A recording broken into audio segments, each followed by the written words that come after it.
Hey, I'm Sean. I'm the executive pastry chef of Cotton Blues Cheesecake. Today, I'm going to be showing you a couple of different recipes to make our cheesecake your own. We're going to start with raspberry sauce. I used to do this at the restaurant. It was very popular. We're going to start with a pound of raspberries. You can either use frozen or fresh. Frozen's much cheaper, so I go with it. Got your raspberries in there. You're going to do a pound of powdered sugar. Sorry, that's 8 ounces of powdered sugar.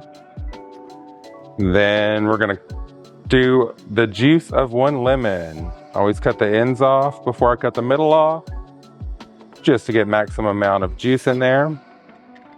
And use our juicer. Squeeze, squeeze, squeeze.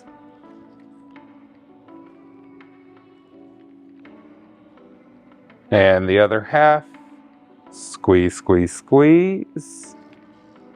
And then we're gonna use a wooden spoon or a spatula to mix that up pretty well. And you're gonna keep mixing once it goes onto the burner. I'm gonna cook this over medium-high heat.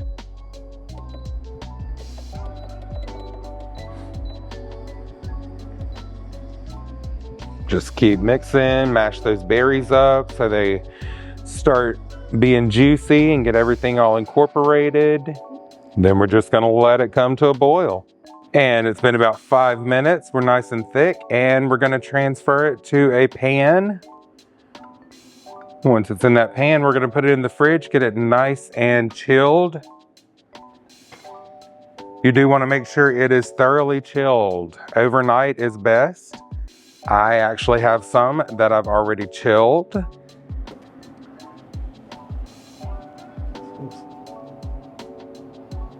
Once it's chilled, you're gonna pour it into a mixing bowl. Get all that sauce out, right? And then you're gonna fold in 8 ounces of fresh raspberries. Give it a little more texture. Once those are folded in, you can put them back in your pan. It'll look like that. You can use the same pan, it's all the same stuff. I'm gonna grab a piece of original cheesecake, slide it onto our plate, and then we're gonna take some of this lovely and luscious raspberry sauce. Just put it right there on top. Get a couple of raspberries that are coated, let them sit up there. You can garnish this with some fresh raspberries, a little mint sprig, and there you have it. Raspberry cheesecake, one of my personal favorites.